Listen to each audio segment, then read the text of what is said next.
Welcome to This Explainer. Today, we're diving deep into an incredible psychological toolkit, one that literally translates the hidden language of human behavior into insights you can actually use. Ever wonder why some people just effortlessly work a room while others struggle no matter how hard they try? Well, we're going to unpack the exact science and psychology behind why that happens. Right, let's tackle this head on. Because the answer, it's not about your IQ, it's definitely not about money, and it is absolutely not about being the loudest person in the room. You've probably seen it, right? Someone walks in and all eyes just naturally gravitate toward them. Meanwhile, somebody else could talk for hours and still feel totally invisible, like they're just shouting into a void. The difference comes down to a profound hidden skill that, thankfully, anyone can learn. So, what are we really talking about here? We're talking about social intelligence. It's this amazing hidden ability to understand exactly what is going on set. It's about navigating human interactions as seamlessly as water flowing around rocks.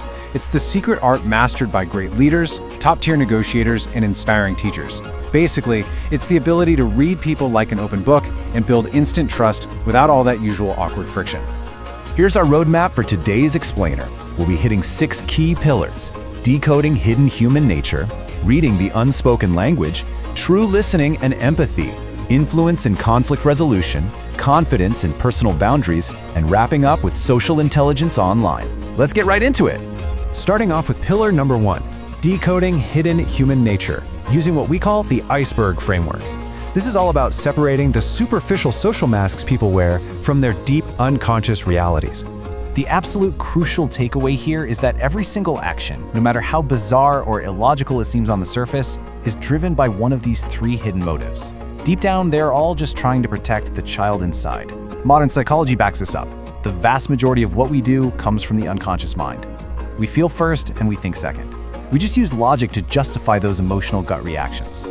Think about that coworker who micromanages every little detail. They might not be a control freak. They might just be terrified of losing control, frantically trying to fulfill a hidden need for safety. Once you start seeing that inner scared child, you instantly stop judging and start actually understanding. Moving right along to section 2, reading the unspoken language. Essentially, how to hear what isn't being said. You know, words can be incredibly deceiving. Get this, a staggering 65% of all human communication is completely nonverbal. It's happening before a single syllable is even spoken. People can carefully script and manipulate their words, but the body is incredibly tough to control. It's constantly broadcasting a person's deepest internal state way before their tongue ever catches up. Let's look at the face as an example. If you really want to know who is genuinely thrilled to see you versus who is just putting on a polite performance, look for the Duchenne smile. A fake smile is basically just a quick, polite flash of the mouth. But a real, true smile that reaches all the way up and engages the entire eye area, creating those tiny, authentic little wrinkles at the corners. Now, here is the golden rule. Never, ever judge someone based on just one isolated signal. The real secret to social intelligence is reading these bodily cues in clusters to get the full picture. Sure, crossed arms might just mean the AC is up too high and they're cold. But crossed arms paired with a clenched jaw and they're physically turning away from you? Okay, yeah, that's defensive. Notice hands too. Keeping hands hidden in pockets or under a desk actually triggers subconscious distrust in our brains, whereas open hands immediately signal safety. Okay, on to section 3, true listening and empathy.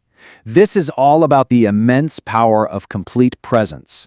We live in a chaotic era where everyone is just rushing to get their word in. Because of that, true presence has become a literal superpower. By following these 4 steps of active listening and, crucially, using smart silence instead of just waiting for your turn to speak, you make the other person feel profoundly seen.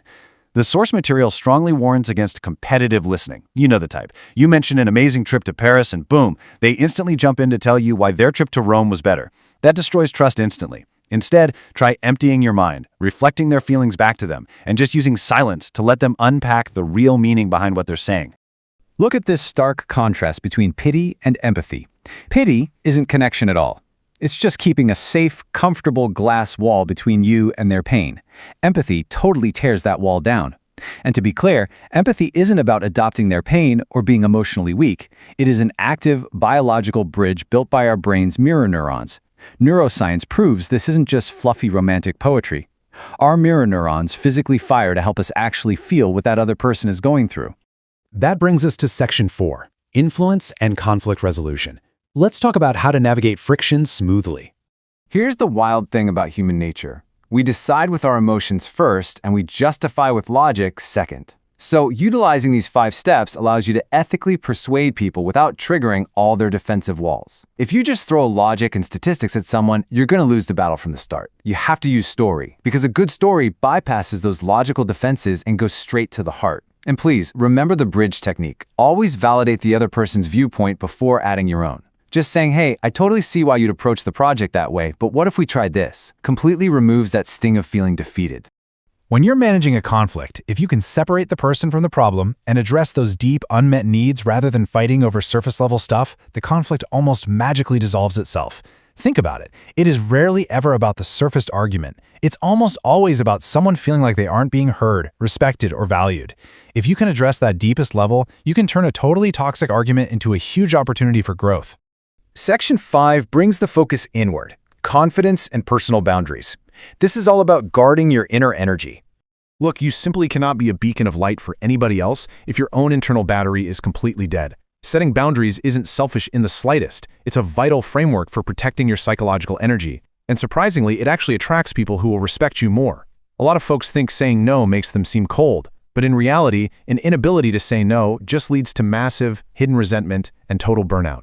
By expressing your boundaries calmly and crucially without over-apologizing for them, you end up building much deeper, far more honest relationships. Real confidence? It has absolutely nothing to do with volume or arrogance. It's just pure, unshakable internal authenticity that commands a room without making a single sound. It's the person who feels absolutely zero need to prove themselves. They have the emotional resilience to just openly say, wow, I made a mistake, and somehow, almost paradoxically, that makes you trust them even more. Finally, let's hit Section 6, Social Intelligence Online. How do we navigate this disconnected digital age? The digital age is essentially a minefield for social intelligence, because without our physical, nonverbal cues, just think about getting a text that simply says, okay, with a period at the end. That could mean genuine agreement, it could be forced surrender, or it could be absolute seething rage. Because we're stripped of that 65% of nonverbal communication, our brains frantically try to fill in the blanks with our own assumptions, which is a guaranteed recipe for conflict. It demands so much extra care and extreme clarity in how we craft our messages today. I absolutely love this quote. Relationships are not built between two masks, but between two real, authentic faces. It is such a profound truth and a stark warning from our source material. We have got to protect our authentic selves in a digital world that is totally obsessed with perfection.